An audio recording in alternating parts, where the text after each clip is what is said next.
I believe this is where a kakank would come in, Mike. Hello, everybody, and welcome to Pencil to Pencil. As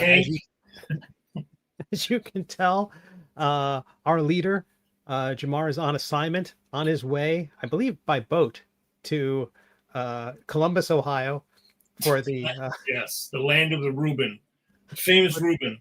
For the NCS weekend. So safe travels, everybody who's heading out there, and getting this, just spend time with Jamar is just a pleasure. But this week, you've got your two substandard. Well, Mike's the genius, but you've got Mike and then me, the cousin Oliver of cartooning, taking care of the tech, and like to welcome you all. My name is Steve Conley, your second cartoonist. Well, everything's a miss now. Your second cartoonist. I create the Middle Age, which you can read over at middleagecomic.com. It's nominated for a Reuben Award this weekend, and I hope you could already be a winner. You could already be a winner. On the off chance I do win, Jamar, just accept it and just say I'll have my speech on the next episode of Pencil to Pencil. But you can read my webcomic, The Middle Age, over on Webtoons, Tapas, Go Comics, and where else? Oh, on my own website, steveconley.com. But I would be remiss if I didn't introduce the Tower Power, the Manny Hour, Too Sweet to Be Sour, everyone's favorite cartoonist, the maestro, Mr. Mike Manley. Hello, everyone. Yes, Jamar asked us this week if we wanted to go on without him, and we decided, yeah, we'll show you. We'll show you how it's done. And it's funny you mentioned web cartoons, because what was it? Yesterday.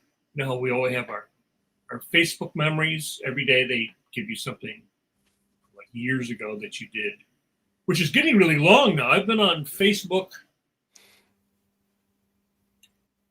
Was it like 17 or 18? It's some crazy amount of years now. It just seems weird. You know, it's like I have like a teenage kid I don't remember signing up for, right? But yesterday was almost 10 years ago, 9 years ago, when I did was developing my own webtoon, which is still up, Sanctuary 7. Sanctuary 7. And it was beautiful. I thought it was great, Mike. Oh, well, why, thank you. Yeah, and I did that because they were running a contest where I think you had to do like so many episodes of something, and then I don't know if it was based on hits or what. You could possibly win like money, and then maybe they would give you would be sponsored, I believe, sure. And then maybe they'd make a cartoon of it. And I remember it was that's when Mimi and Liang were still my assistants, and I remember it was great that Mimi was I helped Mimi a little bit because she did hers, Angel's Eye, which you can still see. And then I remember their interface was like really difficult. You had to load it in a certain way, and it was not easy. This is before they somehow smoothed out their system to allow you to upload the stuff.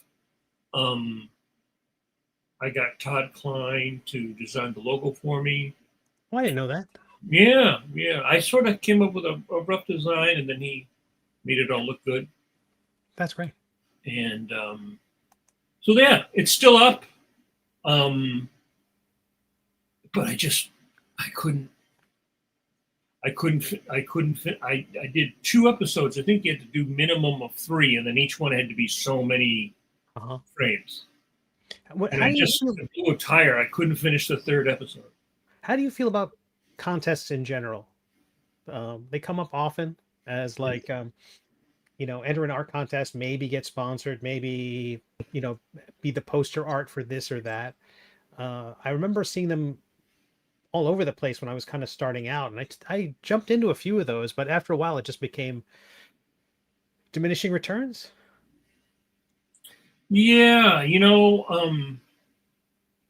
what is it? There's 24-hour comic book day. Mm-hmm. There's a 24-hour where you do 24 pages of a comic in a day.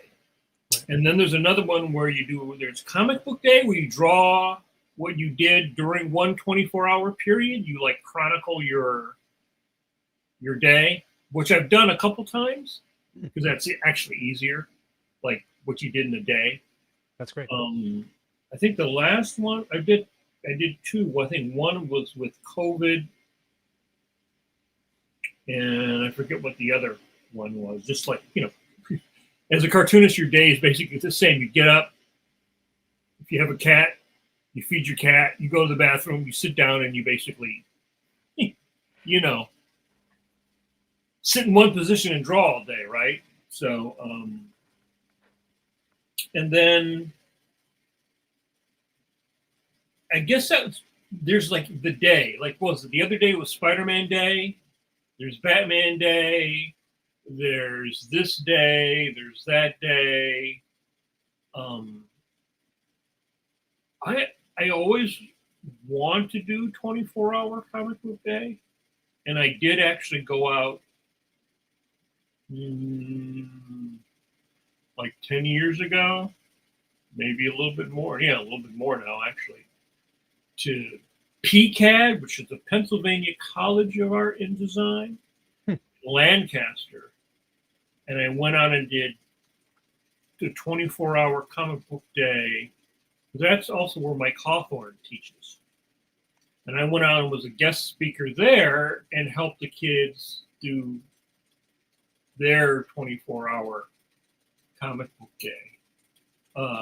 Do you have archives of your comic book day or any of these? I don't know. Yeah, I do. I do have some of the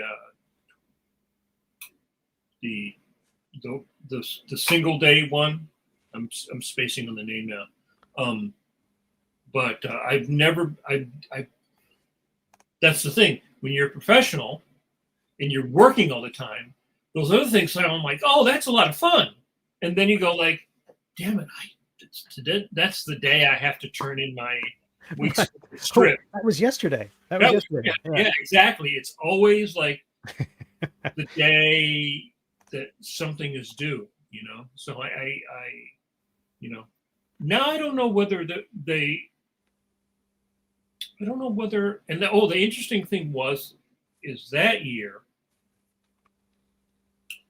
there was a bunch of different places around the world, and I remember we were on some kind of like, they were live streaming from PCAD, and then there were kids in some place in China doing it, someplace else doing it. So it was like up on the screen. So, I think they can be fun, but I don't know. Well, you knew some people that did got sponsored. That's when Webtoons, about 7 years ago, was going to all the conventions and was throwing a lot of money around and was getting people like Fabian, who came up with Deadpool. There was a lot of people who were working for Marvel and DC. They were getting sponsored deals to come in. America's Tom Zoller. Yeah. But that seemed like that kind of went away fairly quickly. I don't know how many people were getting the sponsored thing after a while. Yeah, they had a much more prominent presence in the U.S., and I think they were kind of aggressively trying to court cartoonists in the U.S. and build up that part of their. I think maybe I never heard this directly, but I still think they were. I think they were trying to broaden the graphic appeal of the site to beyond just what people thought of it at the time, which was just manga, right? The just that anime style. So they were bringing in a lot more styles, which was amazing. And they still do pay. I think, as Tom Zoller says right here, they still pay. The deals aren't as good anymore. I've heard that from a bunch of people, that you have to produce more content per week, and the pay is not as great, and the terms are just not as generous in terms of how much rights you keep and things like that. And well, and that completely makes sense, when you think about it, because they're a corporation. So what do corporations do? They sort of you can start out as a loss leader to get all the people, to hook all the little fish, and then we change the terms of the, as Darth Vader would say, pray that we don't alter it any further, right? Yeah.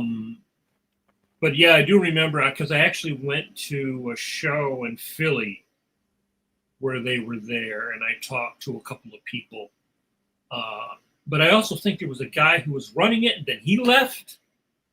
And yeah, there was a key person in the States, I believe, Tom Akel, and I think he personally roped in a lot of great cartoonists, webtoons, Tio Michael, and then at some point they parted ways, and I think Tom's now part of that Rocket Ship Entertainment, which does a ton of stuff on crowdfunding and publishing a lot of great books. A lot of former webtoons get published through Rocket Ship, and yeah, he's doing really well. Landed on his feet. But yeah, it was a golden age of sorts for webcomics, because up until then, there weren't really publishers in webcomics in any real way. I mean, sure, there were kind of communes of webcomics that would get together and kind of share their audience and build on each other, but they were all independents.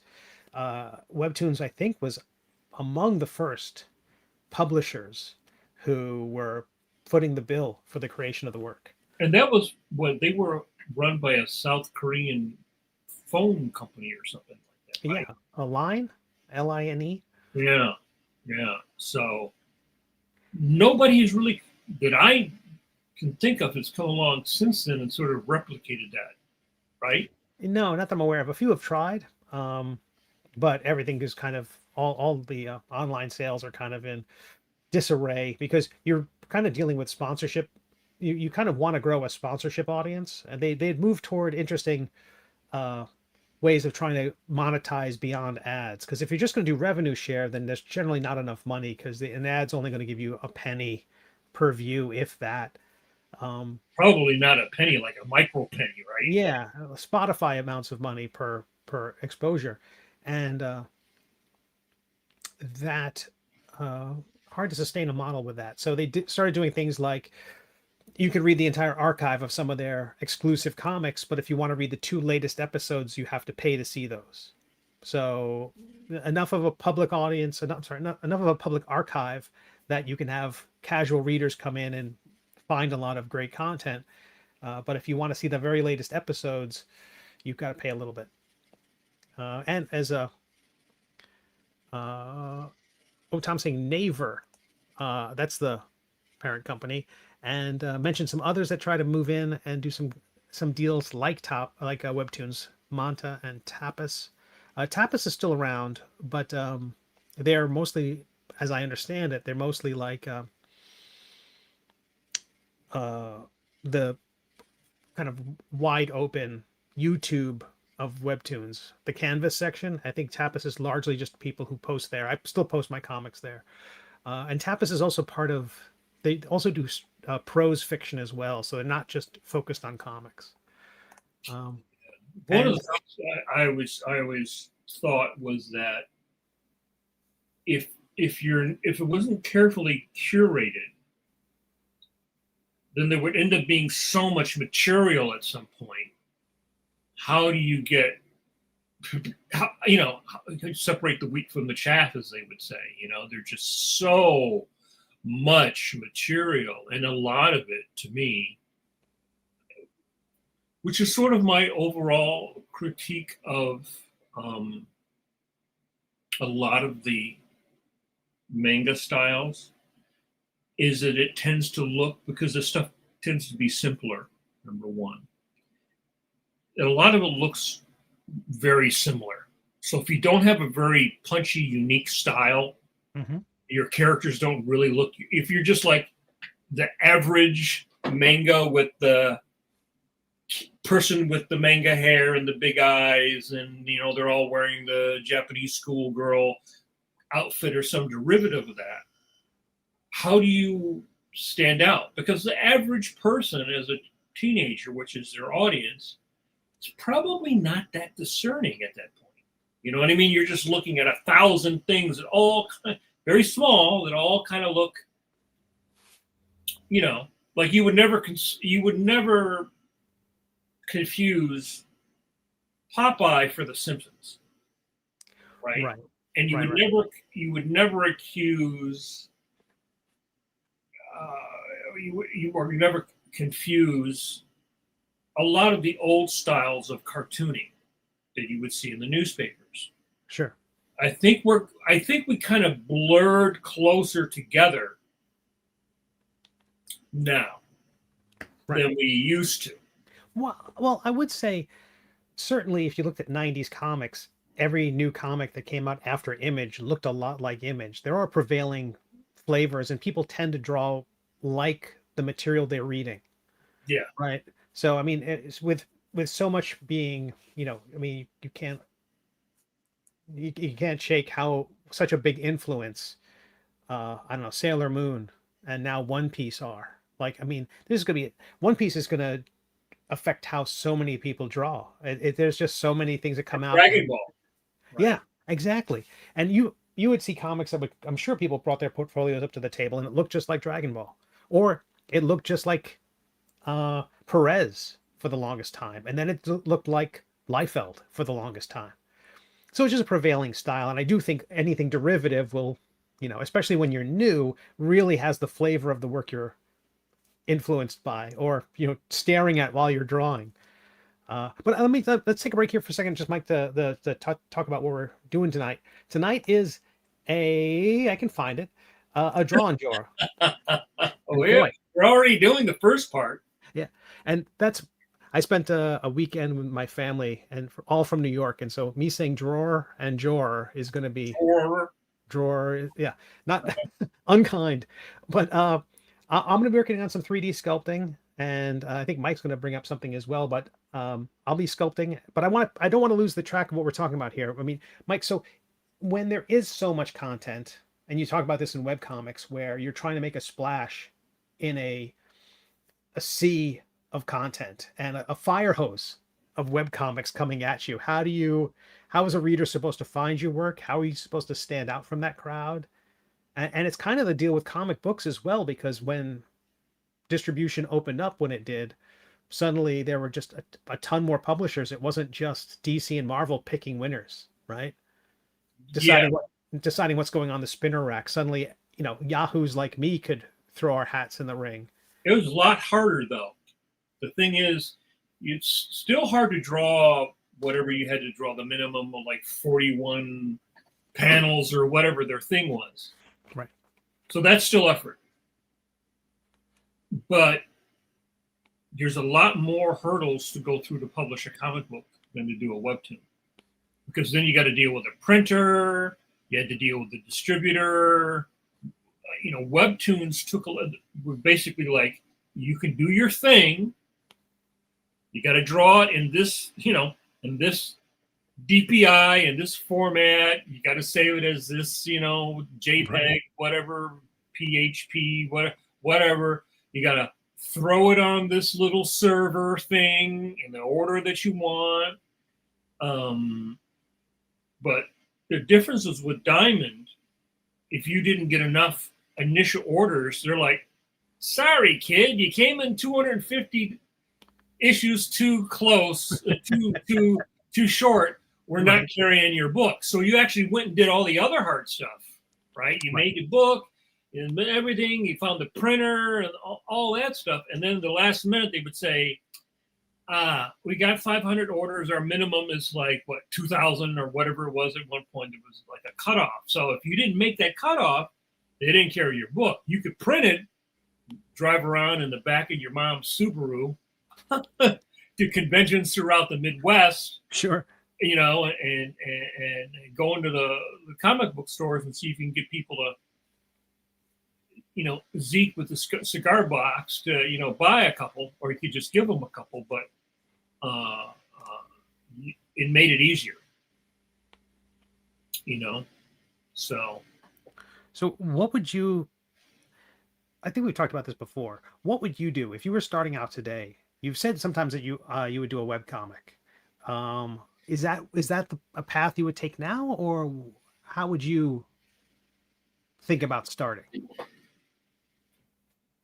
it's funny you say that, because I just recently, usually at the end of every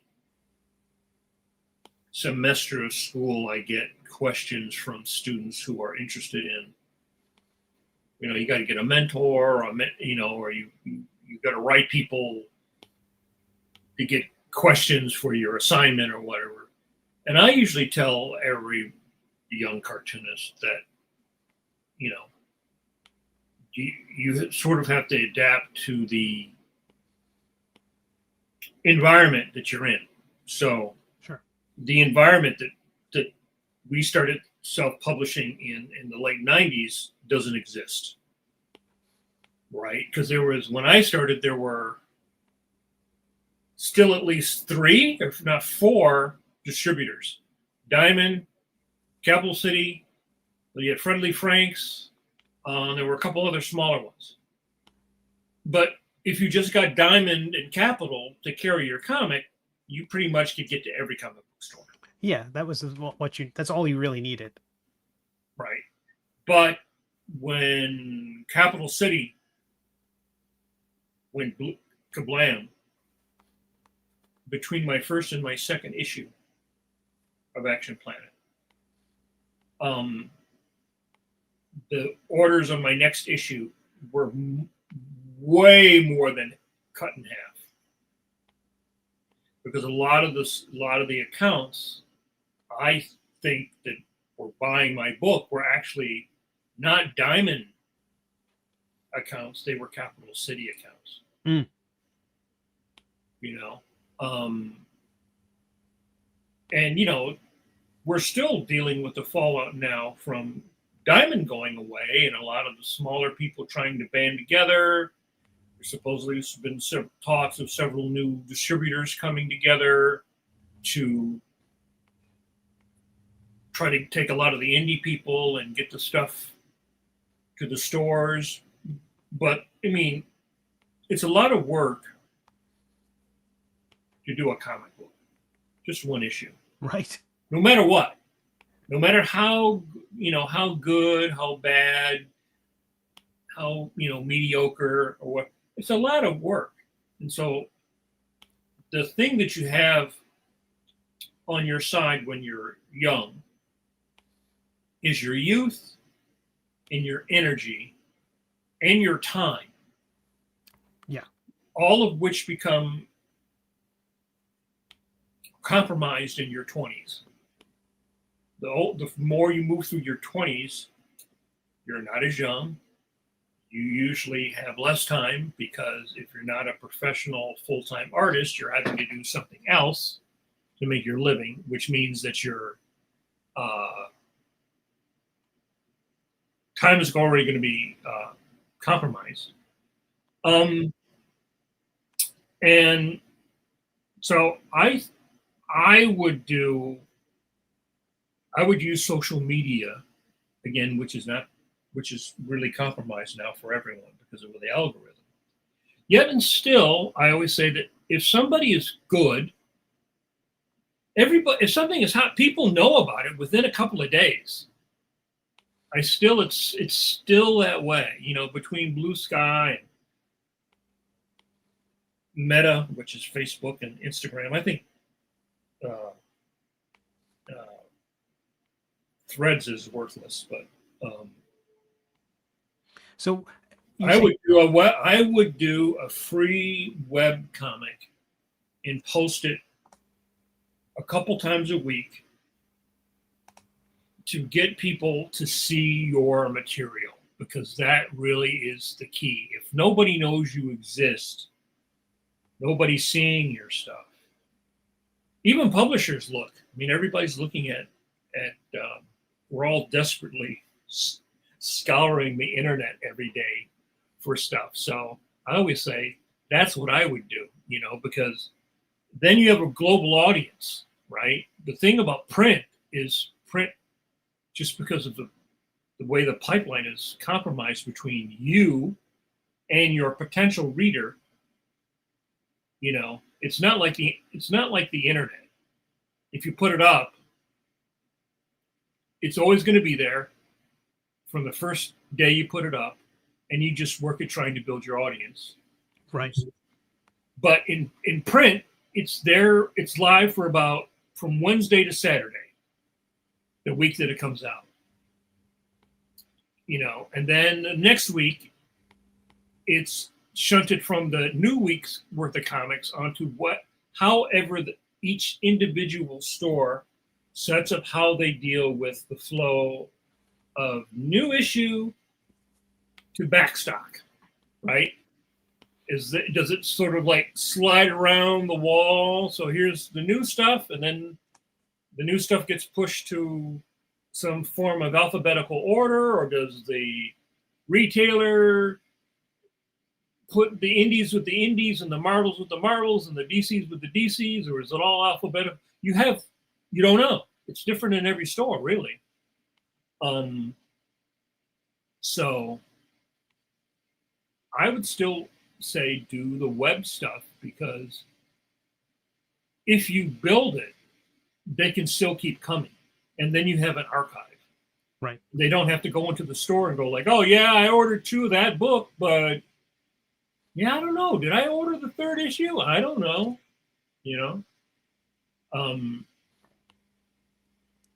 That's what I think. I would still be trying to work with the internet. You can still do color. And then you still have the files. If later on you build enough of an audience, which, I just read, Steve McCraney, the guy who does Space Boy. He's coming back.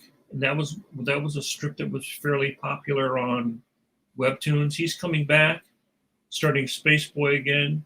Oh. And then I think Dark Horse reprinted his.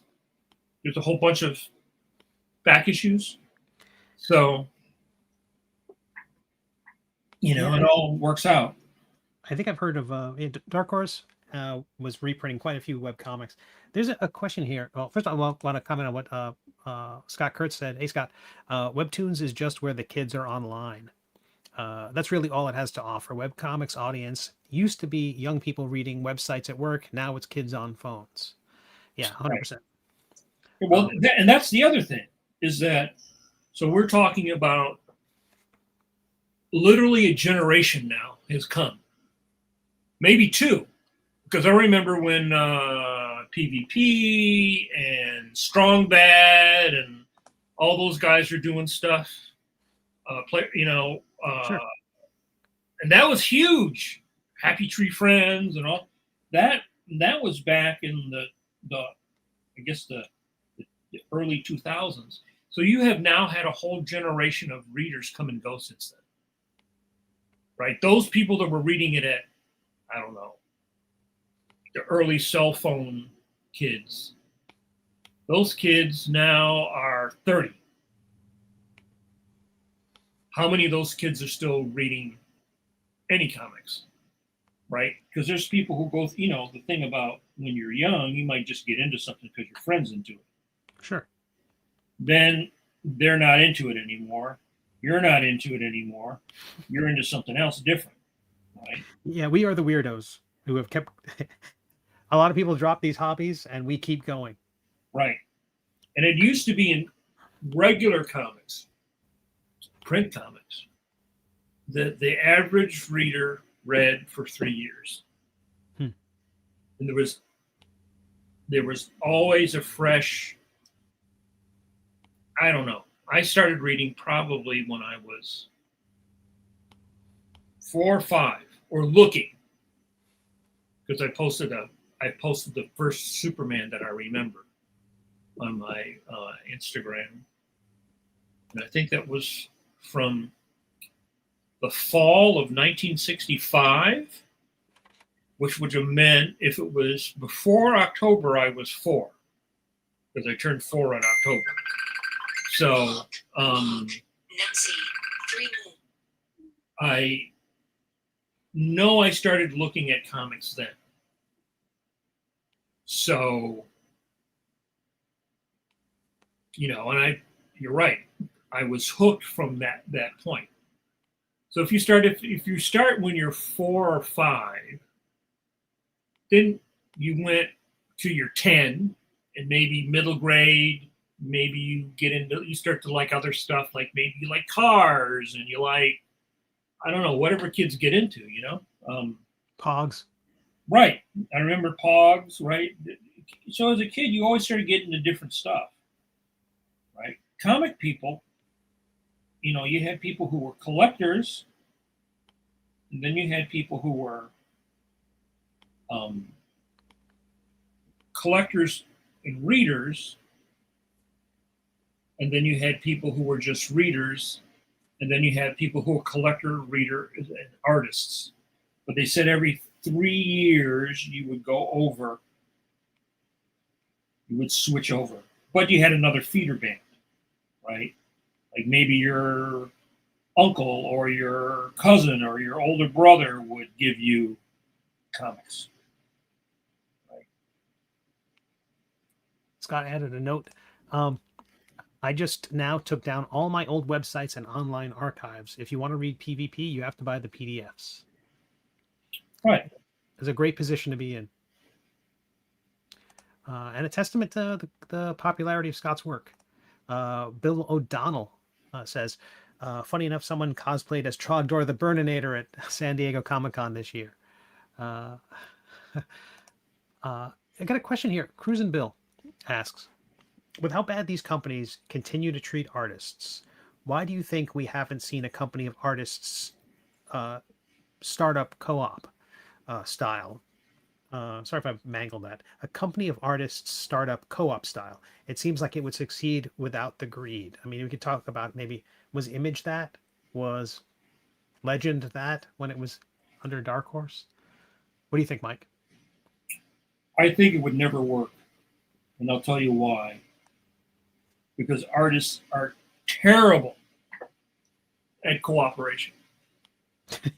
Right? The Eternals guy started Tundra, and they spent millions of dollars, I heard, to try to make that successful. And if you look throughout the history of art movements and co-op, every artist I know who's in a co-op bitches about the co-op, right? I know a lot of painters and sculptors and ceramicists and people who are everybody I know who's in a co-op bitches about the co-op. And the problem is that artists are like cats. They're not like dogs. You don't see cats pulling a team of horses. I mean, a sleigh, right? Artists are in general are not good at organization and not good at cooperation. And I think the Image guys are smart to get other people to come in to run Image for them. They don't run it. You know what I mean? I think Jim Valentino ran it for a while, but then they brought other people in, just like I saw this thing on Mr. Beast. Mr. Beast wised up and brought somebody else to come in and to run the business part. He still gets to make the decisions and do all the crazy Mr. But he was not going to be able to continue to be Mr. Beast and grow and do all that stuff and do all the other gnarly business stuff. So I think that's why you don't see it, because artists are not good at cooperating. And if you're going to sit down and draw or write a monthly weekly amount of work. That's a Herculean task. Yeah, for sure. Then you're going to have all the other organizational skills. You're going to be able to be good at business. And I think that's why that's why every version of it ends up failing, because you just can't do it. You know, if you're Charles Schultz, eventually you get rich enough that you can hire staff, right? You know, Snoopy Incorporated, Peanuts, what, he has a whole staff of people that do stuff for him. So when you get to that stage, you know, like Eric Larson can still crank out Savage Dragon. And I'm sure they probably have board meetings and, you know, all the other stuff, even though, you know, well, Jim sold his interest. Right.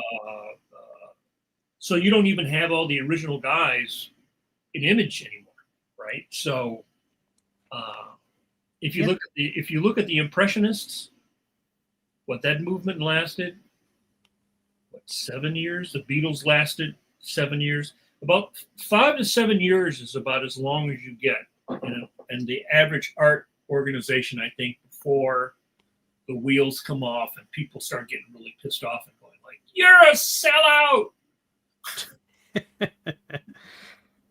Somebody's girlfriend comes in.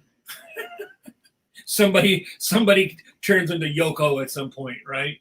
So yeah, I you know, and like I said, even people I know that are painters and sculptors, and you know, a lot of the co-ops that have a lot of people that do a lot of different types of art. I don't know anybody who's in a co-op ever that didn't have problems with the co-op.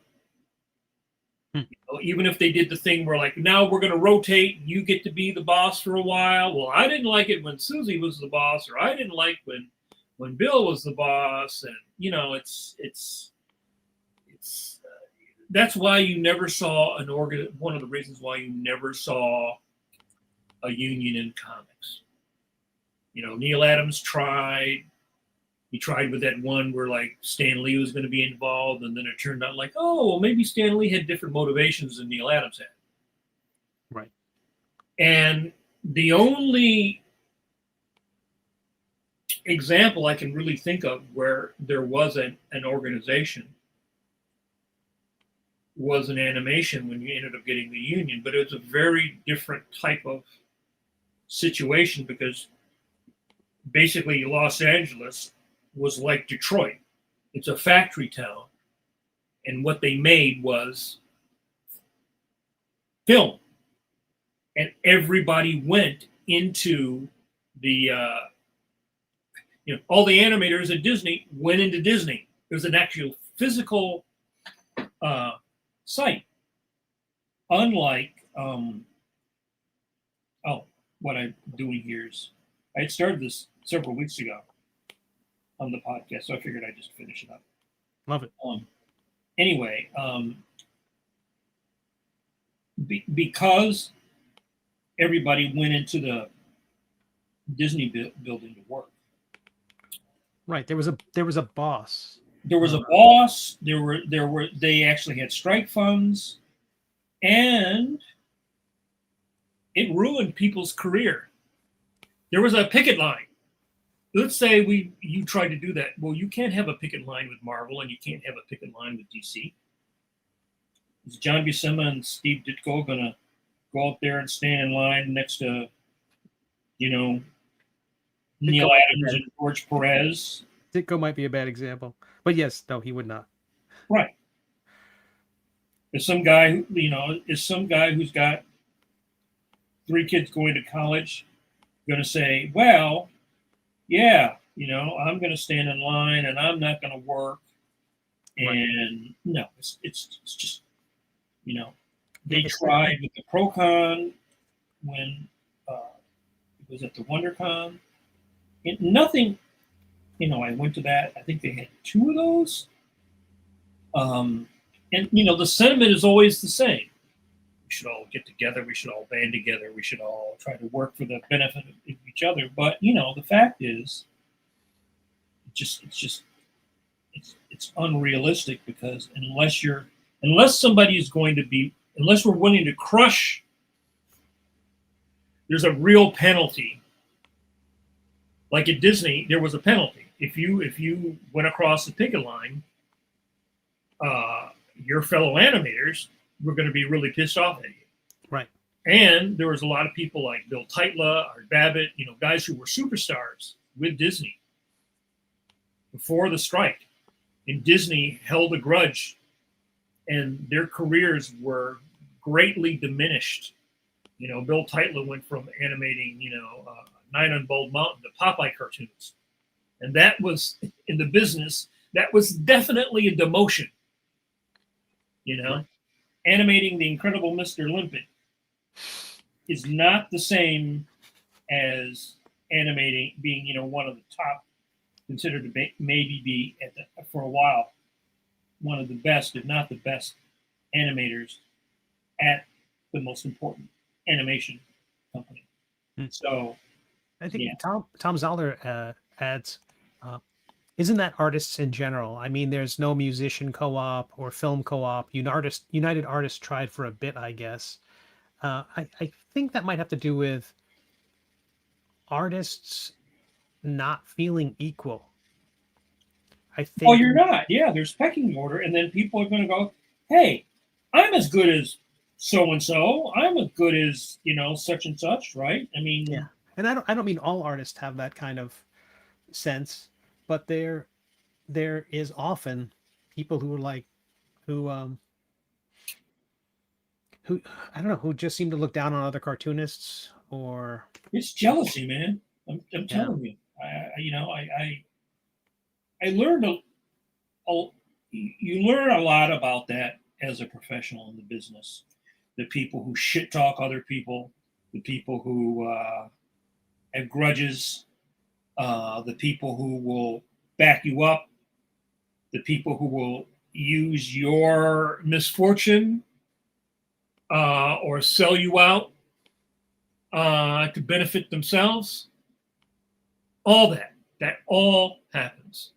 If the guy who's drawn Spider-Man is going to get a good deal, well, why the fuck does he care about you? I mean, it's just straight up. I mean, I've seen every version of that in the over 40 years I've worked as a professional cartoonist. I've seen people who were buddies become enemies. Your misfortune is their gain. The companies always have known that. They've always known that there's never going to be a real camaraderie. And they've always used that against people. Right. Bill O'Donnell comments that a Dark Horse's staff unionized recently, which I think is pretty great. But it's sort of company by company. But I just read that even though their staff unionized, now they're trying to say something where like the editors are not part of the staff, and they're trying to find some, so the company is trying to find some workaround. You have to understand one fundamental thing about corporations. Their entire goal, their entire modus operandi is to maximize profit for their shareholders. They do not care. It's not like Henry Ford, who was an asshole, but he was the old style asshole because he sort of figured like, well, we have, if I'm a robber baron, but I do it in a certain way, then my workers become, they make money, which makes me money, right? He had a lot of terrible business practices, but I think that now that we think of corporations as people, Gamal Hennessy has a Instagram. He puts up tons of great little daily like quotes and affirmation and videos that deal with this. The corporation is Marvel and DC, or any corporation is never going to be on your side. They're always on their side. It's always weighted on their side, you know. And if you're popular, if you're Stephen King, you can get them to do things, right? Yeah, right. But unless you're Stephen King, you can't. And trying to get to the point of being Stephen King is actually a lot more difficult now, because everybody is a lot more greedy, right? So it forces you, I think you can have very small, limited, like us. 3 guys can do a podcast. 10 people can't do a podcast. That's interesting. You just think that there are too many cooks? Too many cooks, too many egos. It's just not going to work out. You know, why should Frank Miller jeopardize his deal for me? Right now, maybe when Frank Miller, and I'm just using Frank as an example. I could come up with reasons why, but yeah, but it's like Star Trek. It always works good on paper. Frank should, or John Byrne, or whoever is the king, right? Whoever is the king, the most popular, has the biggest backlist, is thought of as fondly by the corporation, the Alan Moore and people like. If they will do dirt to those guys, they will do dirt to anybody else, right? Because you would think it would not be in their interest to do those guys dirty, because they're making them so much money that they would always want to make those people happy, right, to have them make them more money. But that's not the way it works, right? That's why that's why all those people eventually don't want to work for them anymore, right? That's why Image happened. If Marvel was smarter, Image wouldn't have happened. But they just, it's like, it's the nature of the beast, you know? What is it, like the Aesop fable where the animal's riding on top of the other animal going across the river, and then it eats them or something, because that's their nature. It's just into being their nature now, right? The frog and the scorpion. Yeah. Yeah. So I don't think, again, you in limited situations, small groups of people can band together, but once the group gets to the point where real big money comes in, it's just going to be acrimony, and people are going to feel they're not treated fair. And this person did that. I mean, I've seen that. You could write 1,000 stories with that. Right. So United Artists started out as that idea. What it really turned into was that each artist, each actor, the big people like, Burt Lancaster and Kirk Douglas and people like that, started forming their own production companies that then would work out a deal with the bigger studios, right, to distribute stuff, right? So they would do a co-production, They would go out and buy a script. Like Clint Eastwood would go buy a script, would have readers reading scripts, would see something that they like, and then they would buy a script.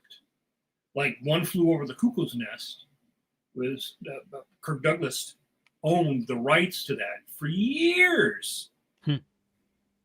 And he wanted to do it himself.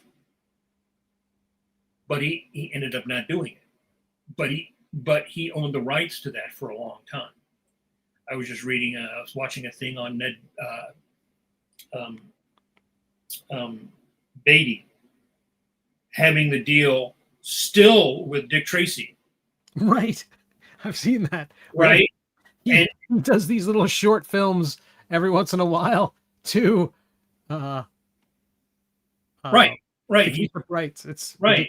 I think every 15 years he has to do something with Dick Tracy. And they broadcast it on AMC because it has to meet some sort of distribution requirement. So Him in a trench coat, just talking to somebody. Right. Him talking to himself as Dick Tracy, I think, and Mankiewicz or somebody. That counts as he made a Dick Tracy film. Yeah. So yeah, it's so yeah. I they tried to do. I think there was one thing called like WAP one year or a couple of years where they tried to get, I think, Ellen Moore and a couple other people. But I've heard many stories that there were people who testified against other people during the Marvel. Oh yeah.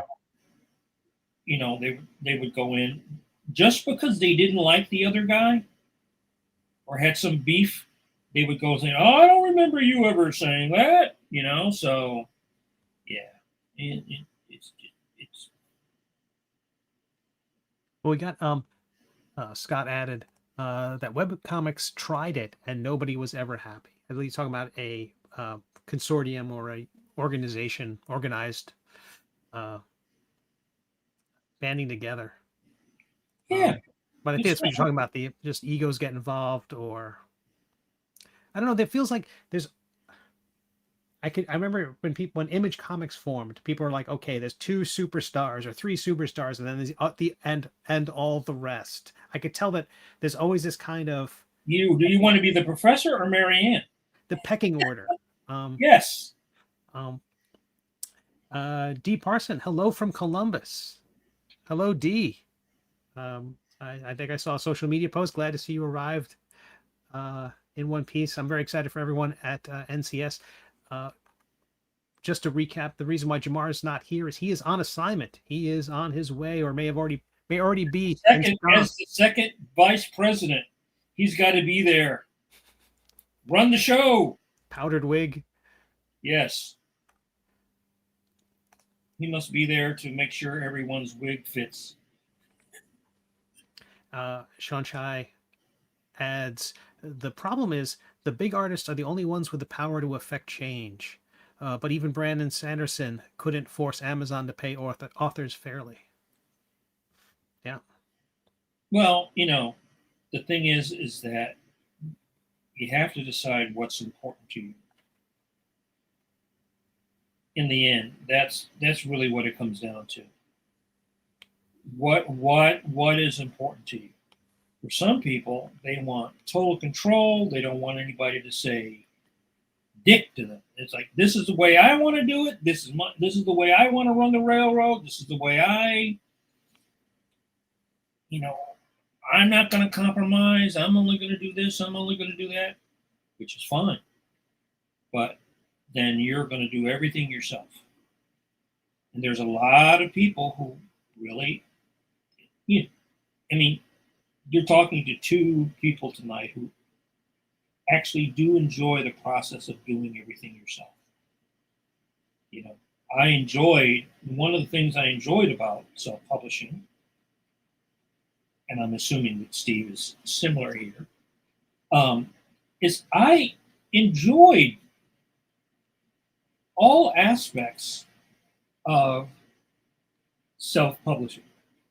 I enjoyed, coming up with the idea, inviting my besties at the time. Hey man, I'm gonna take my profits from my run on Batman and I'm going to self-publish.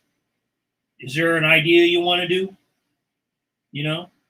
I enjoyed, going through and finding out more about distribution. I worked in printing as a teenager, so I understood the printing process. I enjoyed all that because that can be creative too. That's very interesting. I enjoy that. Now, there's other artists that they just want to sit down and draw. They don't want to. That's it. Yeah. They don't want to do anything else. They basically want to go, Mommy, I'm done. Right? I made my book. You can hang it on the refrigerator. You can take it. You can do whatever you want. I'm done. They don't want to do. Al Williamson was not a guy who wanted to self-publish. Right. While they would, and Gil Kane were guys who wanted to self-publish. John Buscema did not want to self-publish. He didn't even want to run his school as long, right? There's people like Kubert or Eisner or Neil Adams, Wally Wood, Gil Kane. There was like literally a handful of people who had that other part, and which is not common. Yeah. And if you study the history of, cartooning, you realize that the further back you go, it was actually really hard. I was saying, Jack Kirby failed a lot, and because he failed a lot, we ended up getting Marvel Comics, right? Because he had that falling out with Donenfeld or whatever his name, or Schiff at DC over Sky Masters, and he was doing the Challengers of the Unknown, which led him having a falling out with DC, which led him back to Marvel to do that monster stuff, which led them to, the Fantastic Four. And he was recycling concepts and ideas that he'd had for years. So, most people were not like, they just, they wanted to sit down and draw their comic, get paid, cash the check. They didn't want to deal with distribution and, and the further back you go, the more corrupt and crooked distribution was. You have to deal with a lot of other stuff like lawyers and trademark and copyright. And I was interested in that stuff. Also, I was willing to say, well, if I'm going to do this, then I have to do the other stuff. And if you don't, that's not really not your personality. It just comes to what we're talking about is your personality. Some guys had their personality and they were really interested in it, and then other people were not. They didn't want to do it. Wally Wood tried to do it. Gil Kane tried to do it with his name is Savage, but as I understand it, at that time, his deal, the distributors just, most of, I think it was one of the first or the second issue he did, never actually made it to the newsstand. Back when the mob used to run shit. You know what I mean? Hey, sure. Vito goes over and like, hey, so and so called me from such and such. Hey, yeah, this stuff ain't gonna get to the stands. Scott mentions what I wish I could do was find a group to create with, a body doubling type stuff. Just having others in a studio creating near me, physical or virtual, and that's a big deal. This is such a lonely, isolated experience. I always say it's like being the Maytag repairman, like that old commercial where he was always like lonely and just sitting there because, the Maytags were so well made that nobody, and I do miss having both Liang and Mimi here, but also for years, Andy Parks lived here and buddy John Hebink. I had many friends, Villagrán would be here. And when he was in the States, he'd stay with me. So for years, I always had other people. But, now I have nobody here. It's just me. So, yeah, I understand that. It is fun to have. That's why both Blevins and I shared Williamson's studio. Because he, over the course of his career, would often have people like, Tom Yates and, I think Bill Ray even for, a lot of people come up and share his studio or come up and work on stuff because it is fun and it is sort of, you do get something out of having the energy of the other people.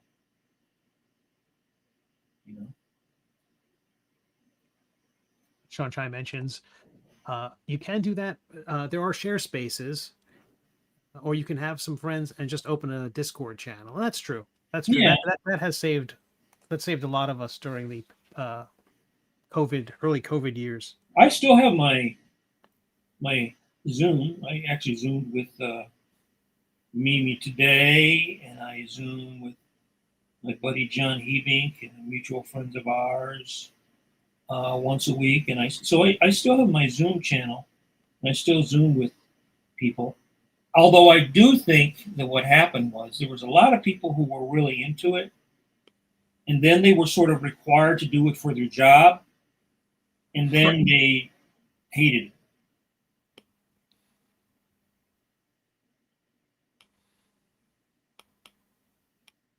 I mean, back in the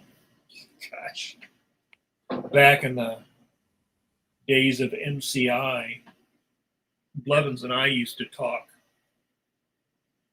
just about every day. Long distance. I used to talk with Michael Ringo a lot. I used to talk, now everybody can Zoom.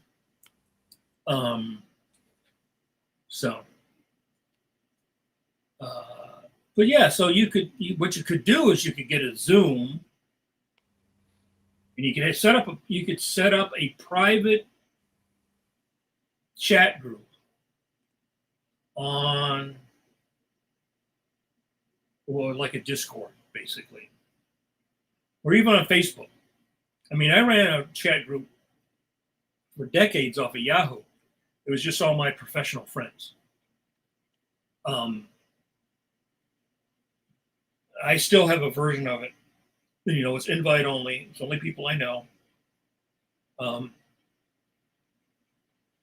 So that gave you a sense of community, even though.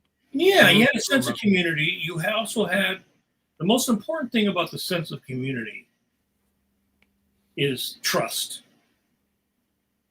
Because if you go and you had a bad day, or you had a bad editor, or somebody dipped you over, and you're sitting there in the bar with your friends, and you go, that son of a bitch, so-and-so over here. And then JAMAR Nicholas. Somebody goes back and tells on you.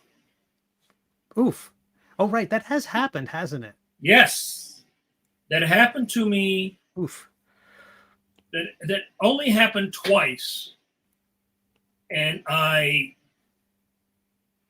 kicked that person out. I excoriated them. Oh, that happened in your own group. I thought I heard. That only happened. I only had 2 incidents in my group, because what I did is I set up a very simple rule. Really, only 2 rules. We couldn't talk politics, and we couldn't talk religion. Because you might have somebody on there that's more religious than I am, or might be more conservative, or maybe even more liberal than I am. And I figured, well, we can talk about anything else. And actually, if you want to talk those points, just not do it on the list. We can just privately discuss it, right? Sure. But just don't do it as the bartender. Like, those are the 2 things we're not going to talk. Right. And whatever we say here is not repeated outside of here. And I only had that happen once.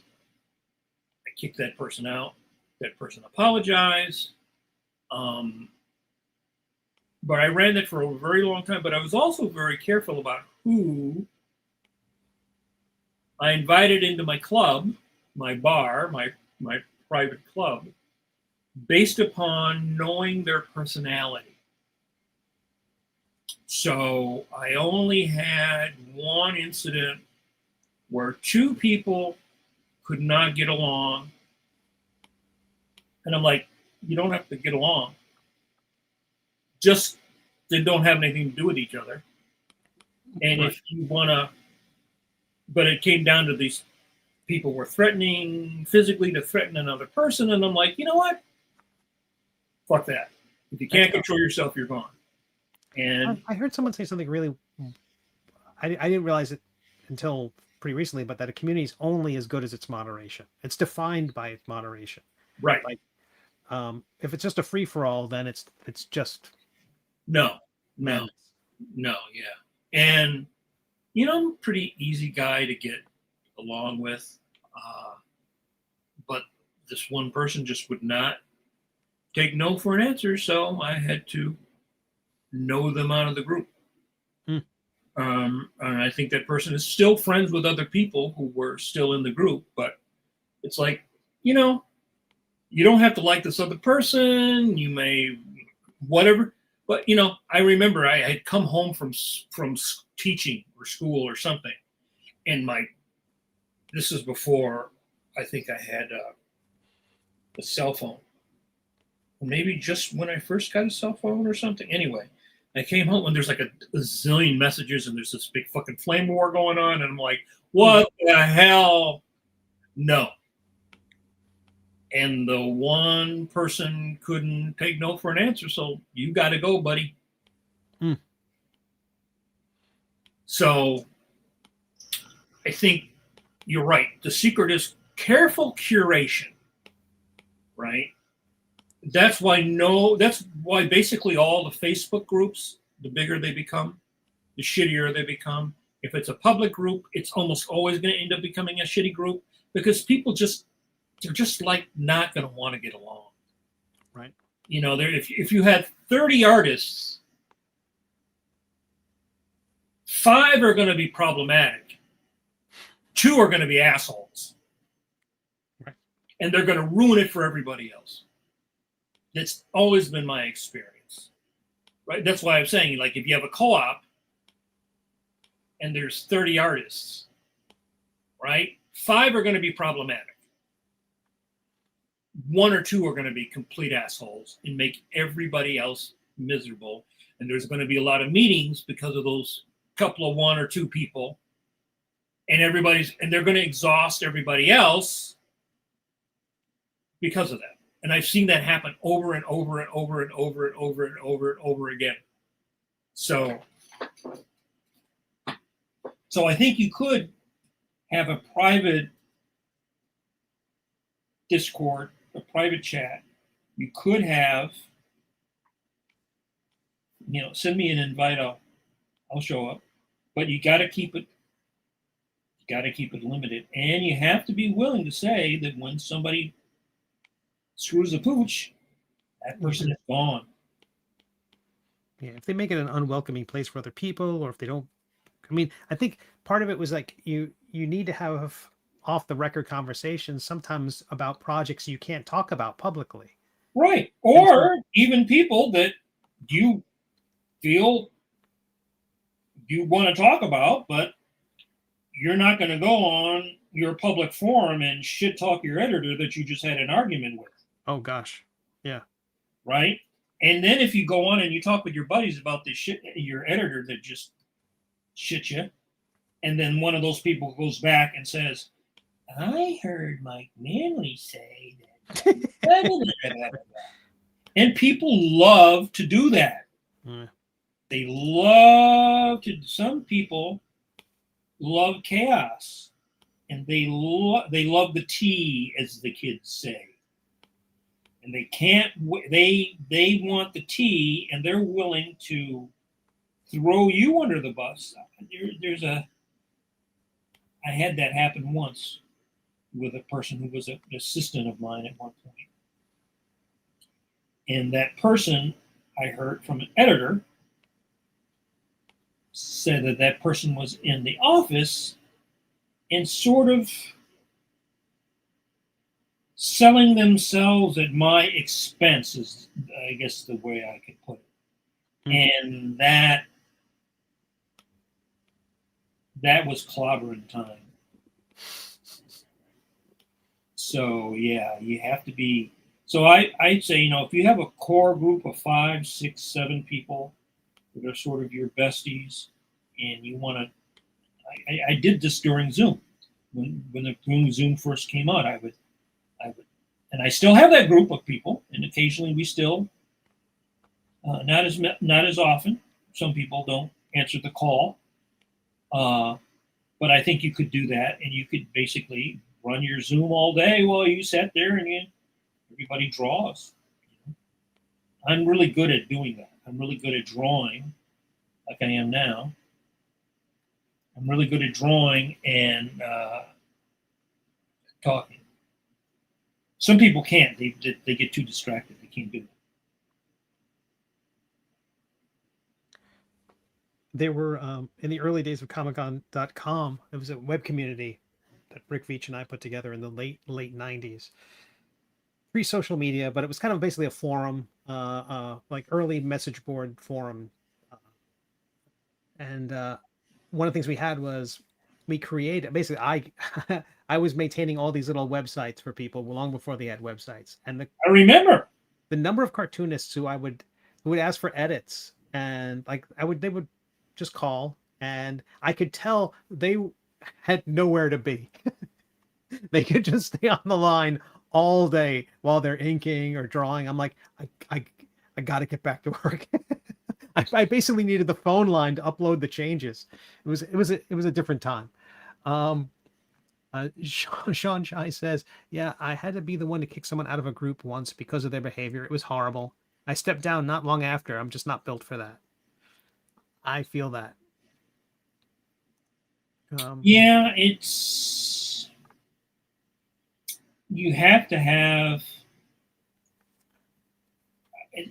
again, you know, we're always talking about, I think you have to have some people have the personality, the natural personality for doing that, right? I think us three, Jamar and you and me, actually are that way, because that's basically how this started, right? I had the idea, and then I said, hey, Jamar, and originally Brett, you know, I thought let's basically do what this is, and eventually Brett kind of withdrew because, you know, he's got other things going on, and I don't think he enjoyed it as much as we do. And again, that's just what you're interested in. So, yeah, you know, but so if you're going to do it, the secret is, I always think it's like, if I had a party, are these people that I would invite, or is this a person that only comes if this other person comes, right? And Sure. would you invite that person on your own, right? Would you ever invite that person on your own, or would you say no? You know, I actually have. You probably all do. You have friends or people you see only when you see another person, but you would never hang out with that person. Just you two. Right? There's people that you would never hang out with. Just them. But so. the third or the fourth person is the linchpin that allows you to hang out with that person. Okay. Yeah. I think I've just worked by myself for so long. It's sometimes these social situations are kind of a bit out of my ballpark, out of my wheelhouse. Got a follow up here. A question Dion Parson asks: when you said, Mike, selling themselves at your expense, what does that mean?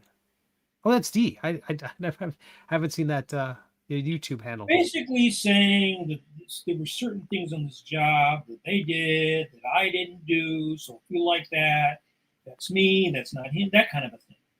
And, you know, I guess the editor felt that the way the person was doing it was not, I guess it must have been egregious, because the editor felt like this guy, I don't know if this person was necessarily shit talking me, but basically was saying stuff in a way that the editor thought, like, I wonder if Mike knows this guy's saying this.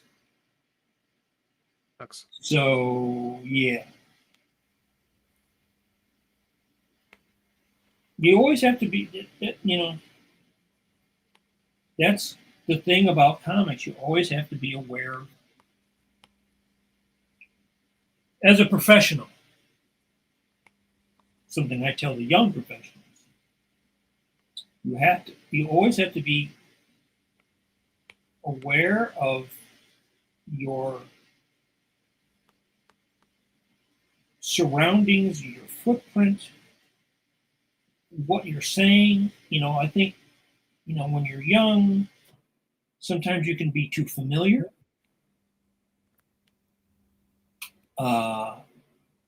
You might think that this person is your peer and they're not your peer. I've seen that with students.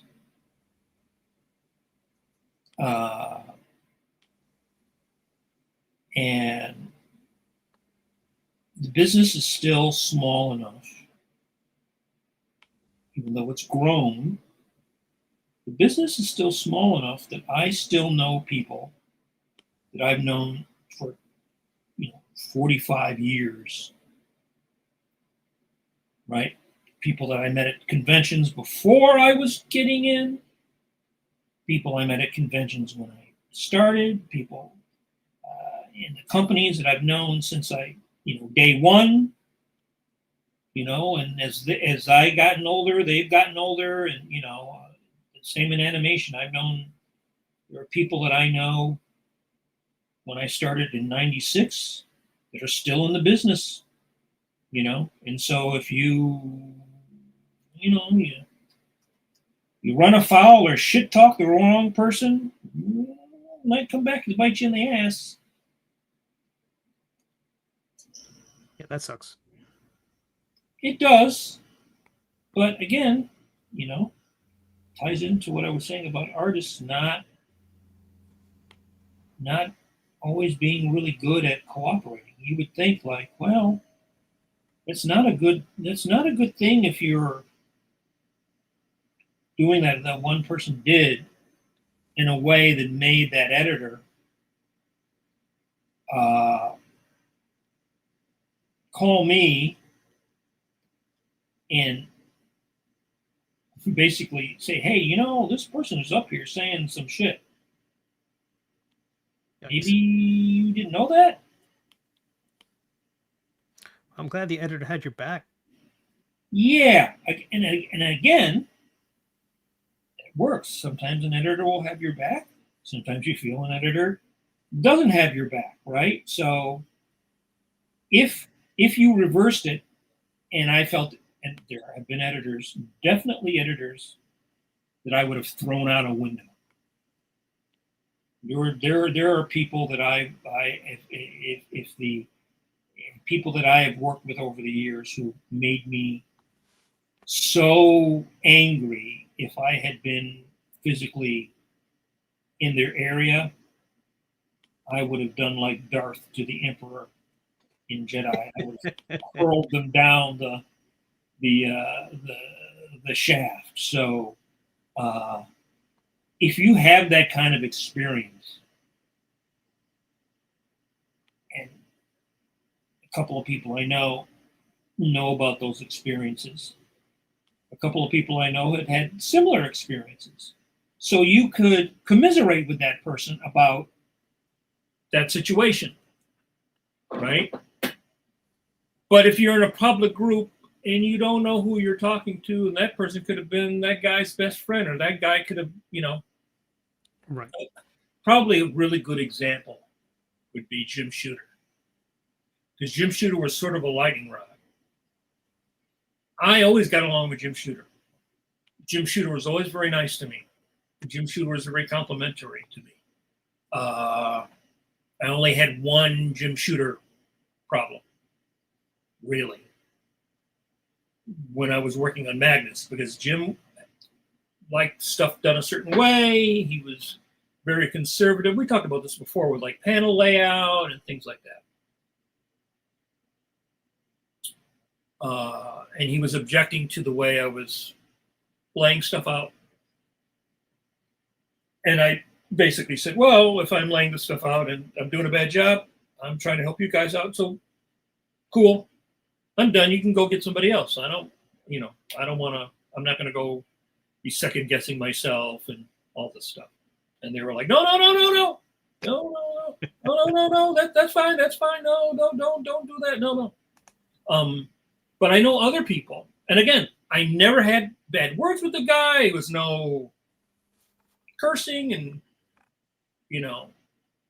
wanting to, but I know supposedly the rumor was when he was fired from Marvel, there were artists,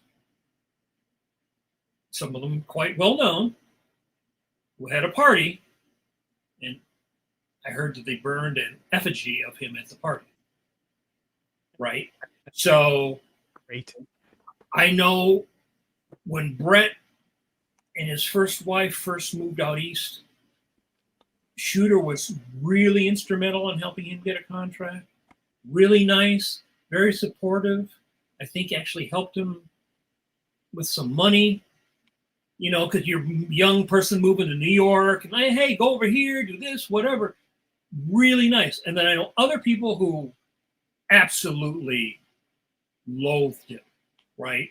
So you don't know, right? So if you're in a group of people, one person could say, this guy was my best friend, and this other person will want to have murdered him. You know what I mean? And that's Sure. how it goes with artists, And usually if you're in a position of power,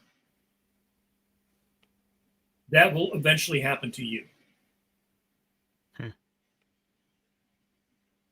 So you also have to be aware of that, right? If you run an organization, so if you're a publisher, and when I was doing Action Planet, all these people were my good buddies. So basically, I wasn't editing them. I was just saying, I'm gonna have a party. Bring whatever you want. Bring whatever idea you want. Right? It cannot be X-rated. That was basically it. You can do anything you want, right?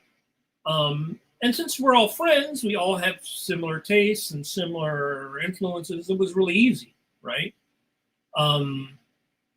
But if your image, I'm sure now you got, 50 books, that would be really different. That would really be different. If I'm basically saying I'm doing a book, you can put in whatever you want. That's easy. Just make sure I get it. I'll send it out, right? No problem. But if you're managing a bunch of artists, yeah. So if you're going to even run a private group, there's just some people who, I'm friends with some people, they just like to pick fights. They just like to poke the bear. There's some people that's just part of their personality. They will poke the bear over and over and over and over and over and over and over. They live it. Some people that are addicted to chaos. I have friends who are addicted to chaos. And if it's a beautiful sunny day, they will find a way to whip up a storm. It's just part of their personality, right? And that's a pain in the ass, really. Well, Mike, I think we did it.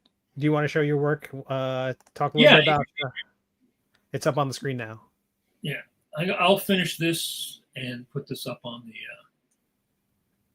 the my socials later. And on the Patreon, maybe? Maybe, yeah. I have to go in and log in on the Patreon, yeah.